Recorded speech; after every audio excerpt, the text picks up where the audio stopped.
Welcome to another episode of Chop It Up with your girl, Lebanon Mawator. And today we're in the beautiful city of Calgary and we're collaborating with Alberta Music, which supports artists and platforms like ours throughout the province. So shout out to them. So, we love to keep it real and cultural up in here. And today we've got somebody really special with us from TEDx stages to community building to rap ciphers and more. We have storyteller, rapper, musician in the cut, Kay the Chosen. Kay, how are you doing today? I'm good, thanks. What an intro. Thank you. Oh, you are most welcome. So let's rewind it real quick. You mentioned that you came to Canada at the age of 19 as an international student, Correct. but I want to take it back from your days in Zimbabwe. hmm What were your dreams? What was like life looking like? What did you see for yourself in your future? Great question. So when I was in Zim, I went to an old boys school and we were part of this rap collective. There were like 18 of us. It was crazy. And I found that in writing music and working on music, I was able to kind of navigate the feelings I was having as a teenage boy.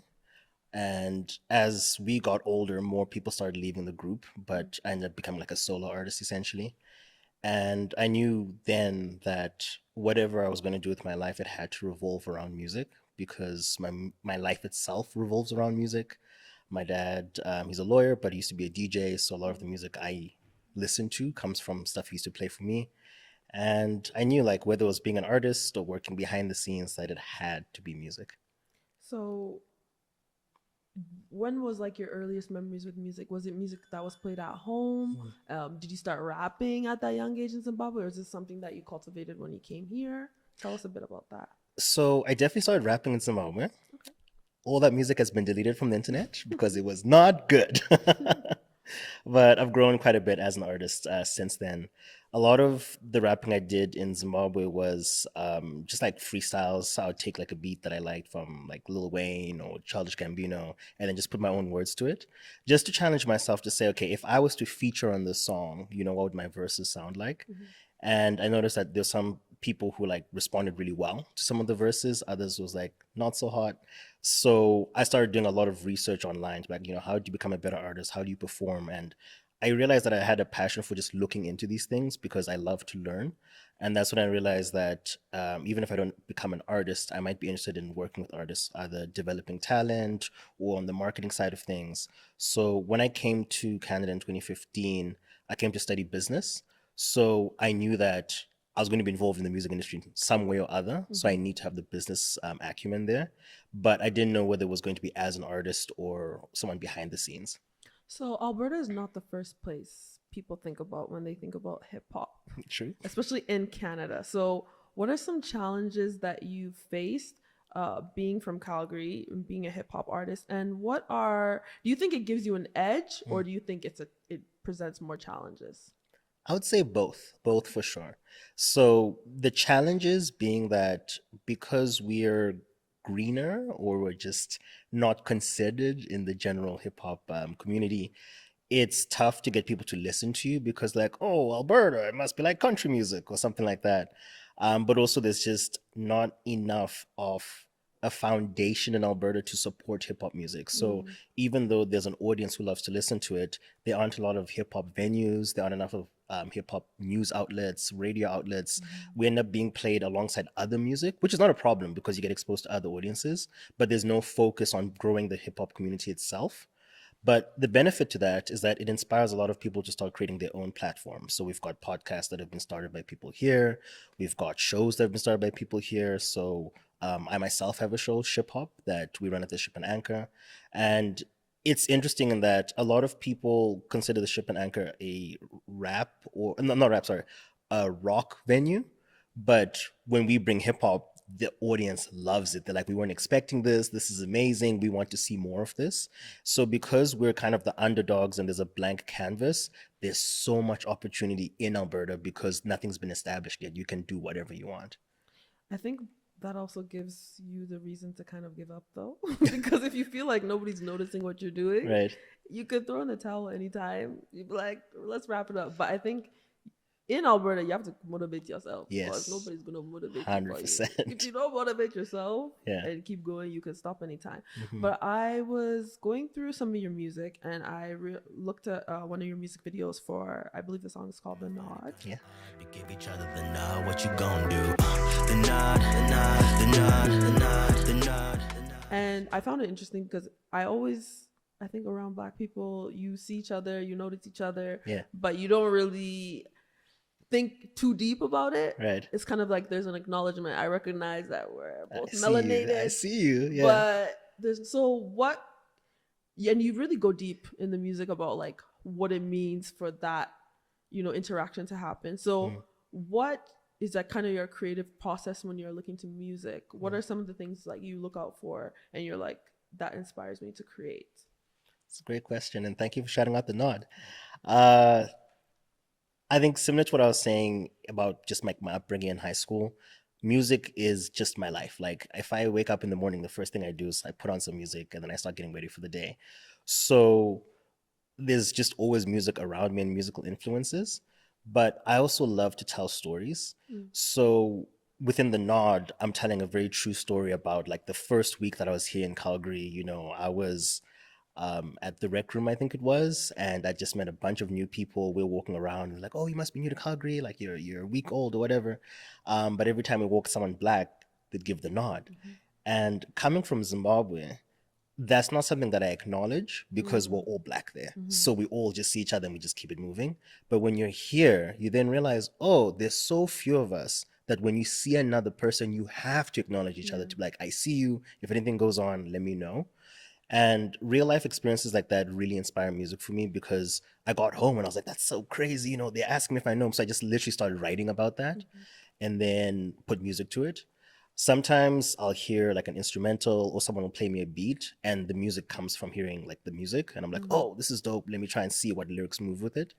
So I think that's kind of how my music gets divided. There's like the entertaining music that kind of comes from the inspiration more likely from the beat. And then there's the storytelling that probably comes from an experience that I've had or that I've heard from someone else and then wanted to write about it. So you're not just making music, you're also creating things for the next generation, as you're also a mentor. Yes. So what are some things you had to learn the hard way, and how do you use mentorship to support individuals going through similar things? That's a great question. So things that I've learned from mentorship, I'll start with things that I learned being mentored. And the first thing is that there are no wrong questions, like there's no dumb questions, because I think quite often people are afraid to be mentored because they feel they haven't reached a certain skill level or they don't have enough experience. But that's the whole point of mentorship, is to expose you to new things, learn from someone who's gone through things before you.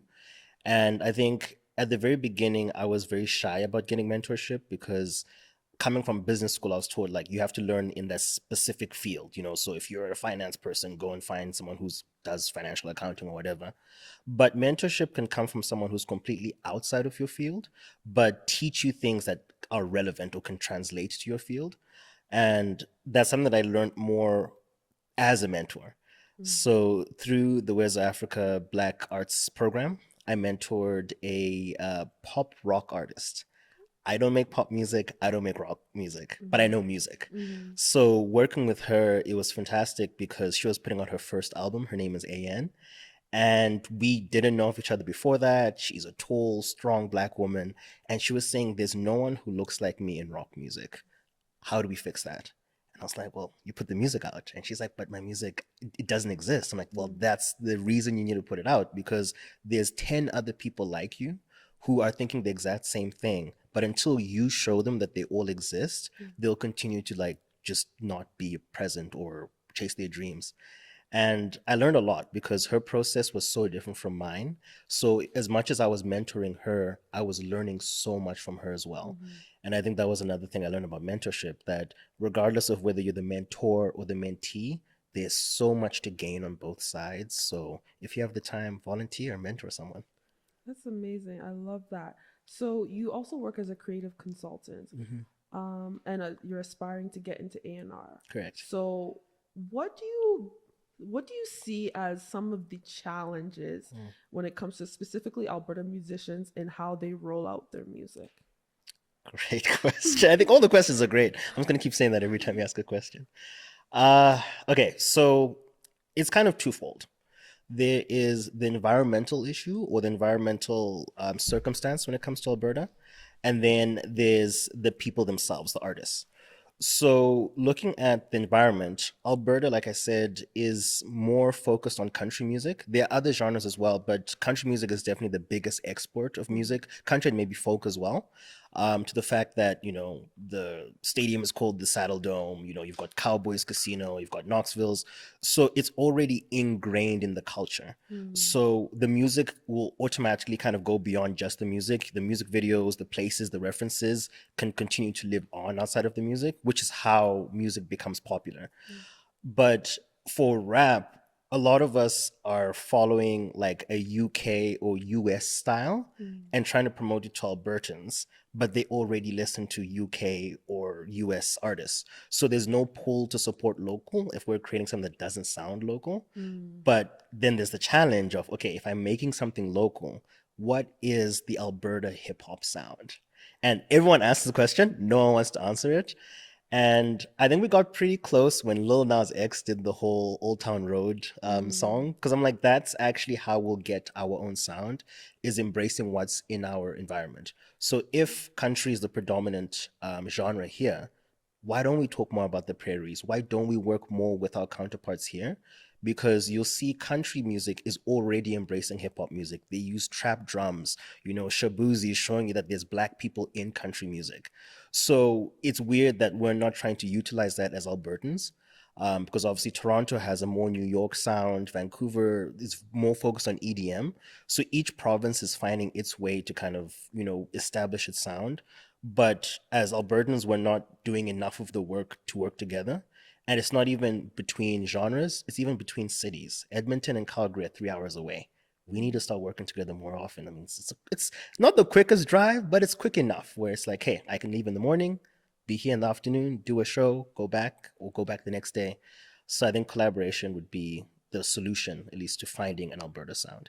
I think one of the things I see is that when you look at people from Toronto, New York, Chicago, wherever, there's a love for the city. Yes. We don't like this. We don't like our city. It's cold. It's cold. That's why. But like, if you see songs that are like, that resonate with the sound, where it like talks about the streets and like this avenue and that spot. Yeah.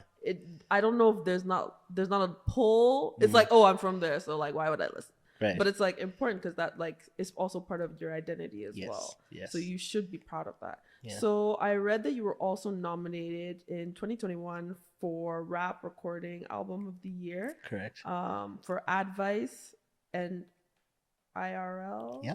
Okay. So within that, what did that mean for the Calgary hip hop scene and also for you? Great question. But the reason I say it's a great question is because I was nominated for Advice in 2021. I was nominated for IRL in 2024. So there's a 3-year gap, or more like 2 years. But anyway, the difference that's happened at the YYC Music Awards is huge. When I got nominated for Advice, I got there, I met the other rappers who were there, and that was the extent of my integration into the show. We saw who won, we clapped, we went home. 2024, they said, hey, all the hip hop acts who've been nominated for this award, we want to put you on a show. So essentially, each of you will have, I think it was like 45 seconds, because it was like, obviously, when you're running like an award show, there's very tight deadlines. But they were like, each of you do a verse and a hook. And we're going to do a medley of your songs as a performance at the show. So regardless of who wins, you will all be seen on stage. Everyone in the audience will hear what Alberta or Calgary hip hop sounds like. And that made a huge difference, because now afterwards I was getting follows from people who attended the awards. I didn't even win, but people kept saying, yo, I saw the footage, congratulations. It was no longer about the award, but it was about the community. And I think if award shows continue to do that, recognize the artists in the city who are doing work, but making sure that they encourage them to work together, it'll continue to grow. Like you said, that pride for where you're from, it'll become a thing where it's like, yo, I wasn't even nominated, but yo, let's pull up. Let's all go to the YYC Music Awards. Let's go support the homies. Let's go and have a good time. Because as you get to know the organizations get to know you. And that's how they become like I don't want to say symbiotic, but it's a codependent relationship. Mm-hmm. You can't have music without an audience, but you Mm-hmm. can't have an audience without music. So we have to be working together. So, coming in as an international student Mm-hmm. at the age of 19 and moving to Calgary, Mm. when did you feel that you belong? Or do you still feel like you don't belong? Or do you have some days that you're like, yeah, I belong here, and some days that I don't? Or there's imposter syndrome when you're pushing this movement, when you're pushing this art? All of the above.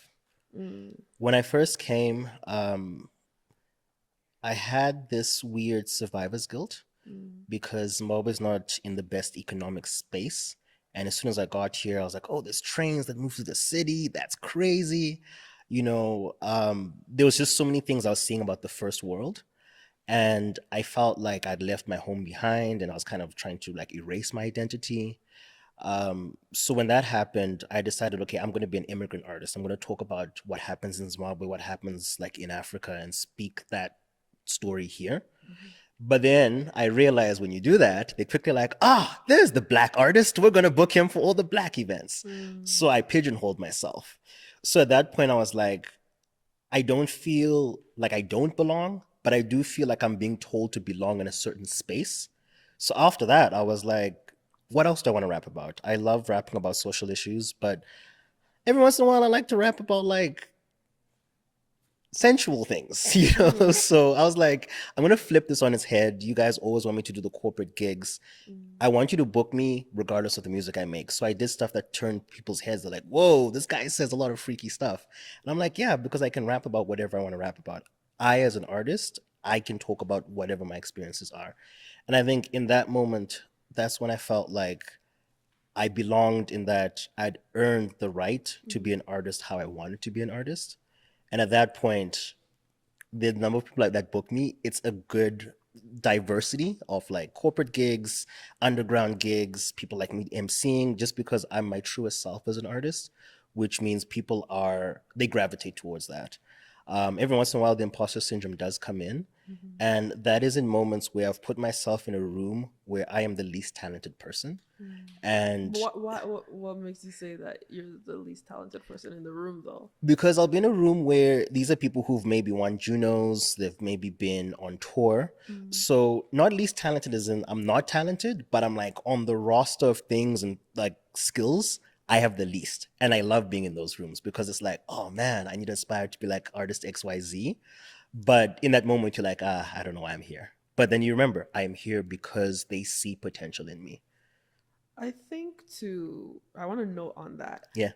Because I feel like sometimes I say that too. Oh, I try to put myself lower. Mm. But I think if you're in those spaces, you are there for a reason. Agreed. And just because maybe this person won this award does not make them more talented, because people can be working all their lives in this industry and not get that recognition of an award. Facts. But that doesn't make you less talented than them. You belong in those rooms. And I I'm pretty agree. sure you have multiple skills in music. Yeah. So I also want to get into, we're in a TikTok era, right? Yeah. So music goes viral on TikTok, 15 seconds, Mm-hmm. whatever, 30 seconds, 1 minute, certain parts of a song gets into that era. Mm-hmm. When it comes to the Alberta scene, I think one artist I can say off the top of my head from Edmonton, Ruth B. Okay. She started from Vine. Her music also goes viral on TikTok, certain parts of it. Do you see TikTok and social media, as well as streaming devices that we use, helping you as an artist? Because even when we get into streaming devices, artists don't get paid that much, right? But then it's like you need to publish your music for people to hear it. Yeah. So how do you kind of negate that? Do you think those platforms are helpful, or do you think it is not helping, especially when it comes to the Alberta music scene? So I think it's all about intention, because we're talking about a social media world post-pandemic. Yeah. So I think the way that we consume social media was expedited or like exploded during the pandemic because we were all home and that's all we had. And some people had a growing interest in music or growing interest in like creating content. And some people actually decided or realized that they didn't like social media, which I think is good. I think both sides is good. So that's important to think about because there's a lot of musicians that don't love music. They just realized, oh, if I blow up on TikTok, I can then become an influencer and then make money off like these um, viral moments or viral skits. But if you ask them if they care about music, they're like, meh, you know. And, you know, not that I have anything against them, but for me, I want my music to live beyond the 30 seconds or the whatever. So I love to make albums because they force you to listen to every song because there's a story being told. I love world building, and all my favorite artists are similar. They like to build a whole experience in the music. So in Alberta, social media is good because it exposes you to people outside of Alberta, which means you're getting more from audience. Alberta is when you look at the music industry and the audience, is actually pretty small because majority of the younger generation are moving outside of Alberta or outside of Calgary, outside of Edmonton. And those are the people who are going to share your music. Those are the people who understand what you're saying in your music. So your demographic for music is small to begin with, and then even smaller when you think of hip hop. So using social media allows you to reach a bigger audience. And for some reason, when you get big outside, then people care. So you get big on TikTok, you get big on Instagram, whatever. People are like, oh, this is the guy with like 8 million followers. Now I'm interested. It's like, Yeah. well, that was good before that, but okay, fair enough. Yeah. So I think it's great in that it allows you to reach audiences that don't see you here and maybe get their interest. I do think it's important that artists remember that it's the music first, so make sure that your music is good or whatever you want to do with your music as your focus. All the social media stuff comes secondary. It was another benefit of mentoring as well, where when I was working with AN, she's not a big fan of social media. And I'm like, no, you have to use social media. It's what that's where you put music. And she's like, well, what if I just do a newsletter instead? And I was like, huh. People always think only social media, but your whole point of social media is to gain followers. If Instagram crashes today, you can have 8 people following you, 8 million people following you. They're all gone. If you have a newsletter, you have their emails. So you can continue to contact them if they want to be contacted. But that's what I like about newsletters too, is that people are consenting to hearing from you. They're like, I like you so much. I want you to email me. Sorry. So for me, it's like, if you're an artist and you want to build an audience, think about what your intention in that audience is. If you like writing blogs, write a blog. If you like writing newsletters, write a newsletter. If you're someone who loves being in front of the camera, do a vlog, do videos and get people in there. Obviously, social media is like the entry point, but at some point, make your own website and direct them there. Same thing with any other platform. At the end of the day, direct them to where you own the traffic. I agree with that. I think it's very important to own your own content in this world we're living in, because the internet's, we don't know. Yeah. We don't know. With everything in the world, hey, we don't know. Exactly. Everything's unpredictable at this point. So if you were on an island and you could only bring 3 albums with you, what are those albums? Aish, that's a tough one. I'm just going to put the disclaimer that these are the first 3 albums that came to mind. I might change my mind later. Okay, the first one that came to mind was Distant Relatives by Nas and Damian Marley. I think it's such a beautiful fusion of reggae music and hip hop, but also just different generations. Like, so the way that they look at the world are very different. But when I was coming to, the West, I was like, this album is so cool because you've got rap and you've got, descendant of Bob Marley. Like, this is just, it's just such a well put together album. 2 more. Okay, I can't not say a Kendrick album, so I'd say Good Kid, Mad City. I think that's a classic. And I need something that's just vibes. So maybe there's so many albums, and they all rap.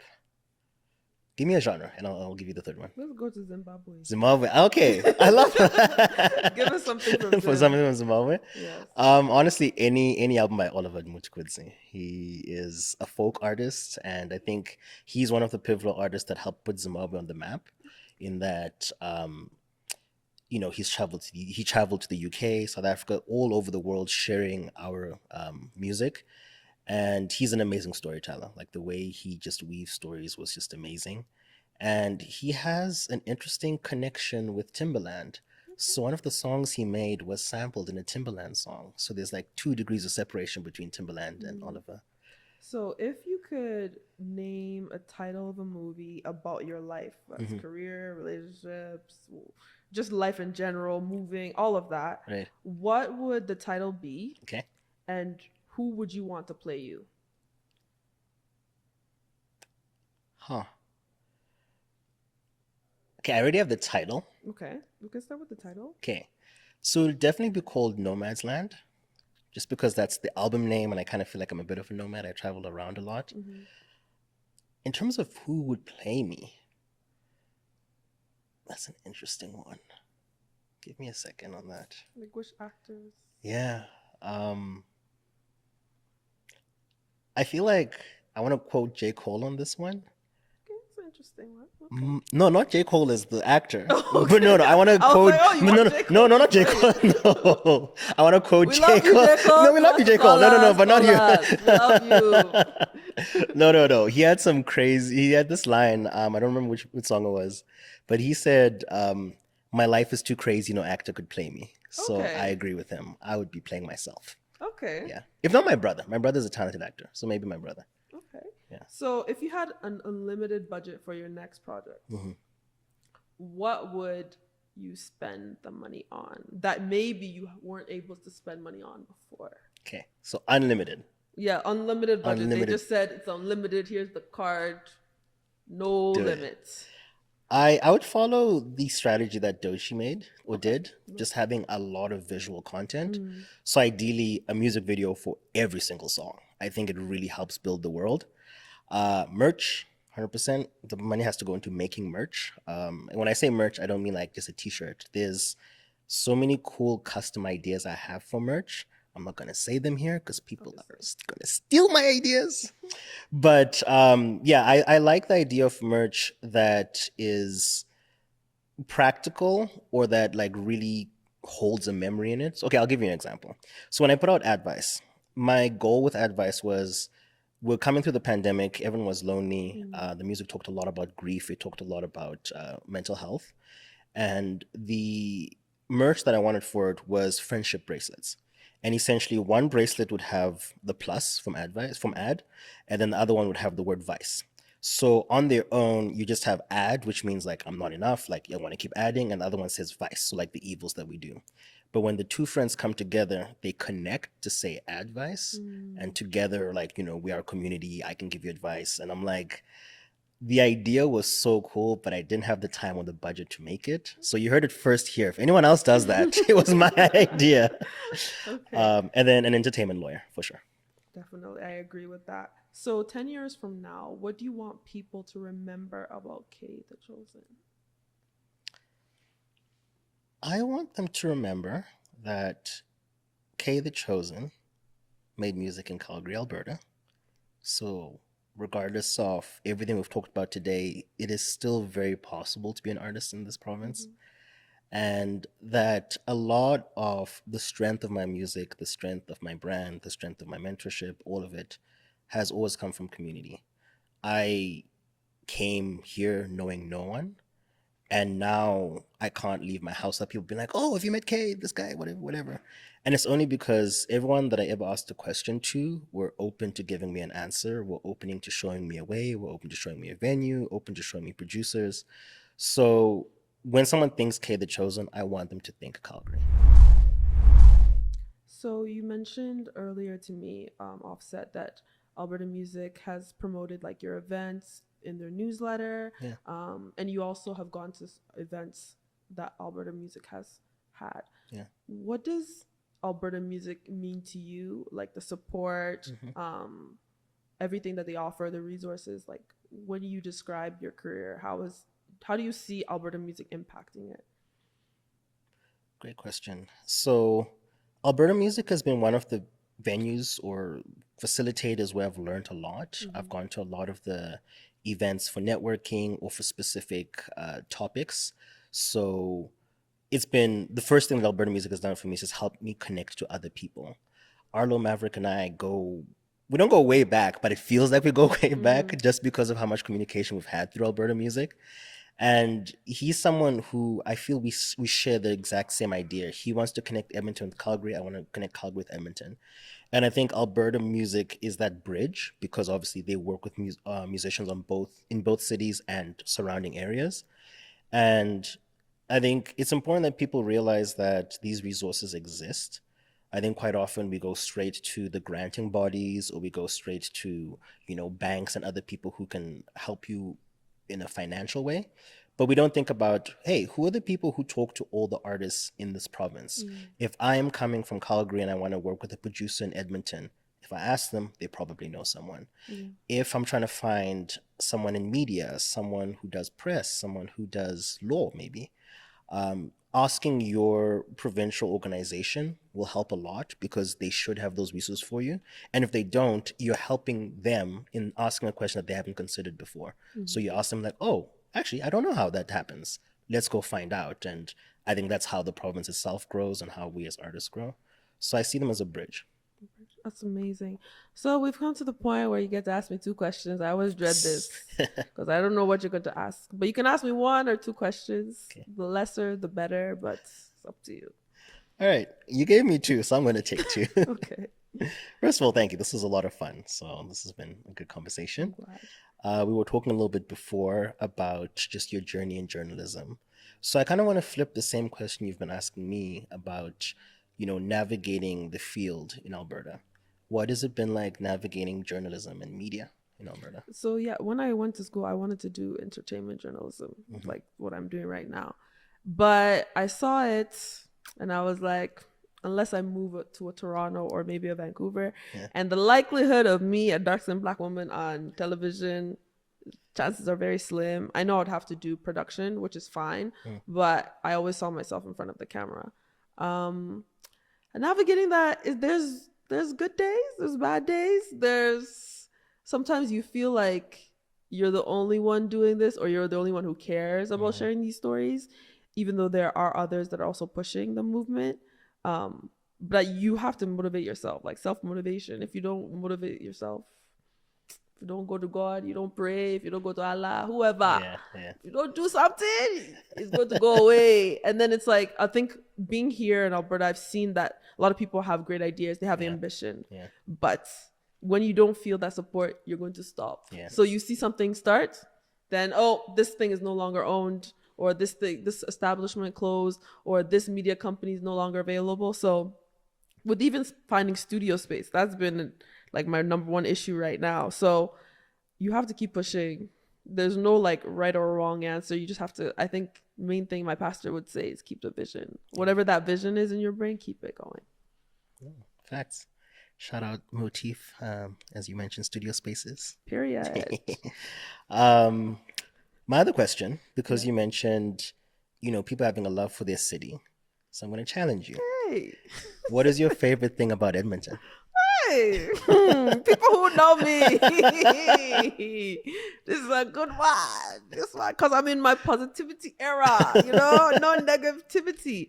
Peace of mind. And I feel like you can hide if you want to hide. Okay. If you want to go out, you can go out. But I always say, if you want a life, you just go to work, you come home, maybe do a few things here and there. But other places can be overwhelming and you feel like you have to be at this and that. But there are more things like art-based that are happening. So even with like Black History Month, almost every day, which is great because years before we didn't see that. So I like the peace of mind you can give yourself if you allow yourself to. That's what I appreciate about it. That's lovely. Yes. All right. This has been another amazing episode of Chop It Up with your girl, Lebanon Mawator. So Kate the Chosen, thanks you so much for coming. You've been a whole vibe. Are there any other projects or things that you want to speak about that are coming out, and where can people find you? Thank you so much. It's been a pleasure. This was a good conversation. Because we're pushing websites, kthechosen.com. Don't go to anything else. kthechosen.com. I post everything there. Obviously, if you want to interact, hit me up on Instagram. But kthechosen.com, music, all the stuff is there. And then upcoming projects. How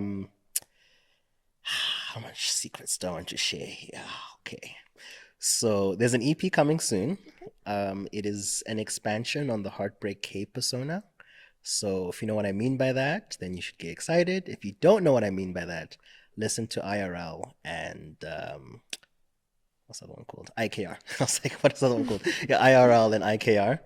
And I am going to be performing outside of Calgary more this year.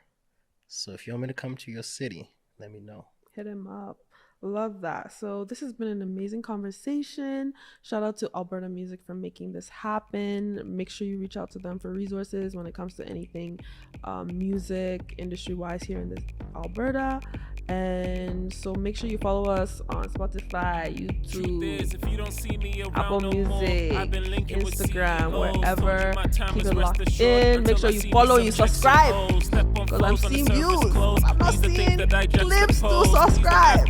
So if you want to see my beautiful face and other people I bring, like they say, I walk in till a jewel around me. That's no bit and not look cloudy. Everything said, all the men get rowdy. Man, I don't know what makes them doubt me. Trust me, I still keep my flow gnarly. I'm from Ghana, from the east side. It's Charlie and not Charlie. And it's always the ones with no motion, no devotion, trying to poke and clown me. But I told them before and I'll say it again, they better not cross that boundary. Man, I used to look up to OGs, but the OGs hate man low-key. So I do my time plus OT. Don't ask me why I've been this whole week. I cut all the acting like a film director who hates the whole scene. I cut all the false pretense when they post up like they really know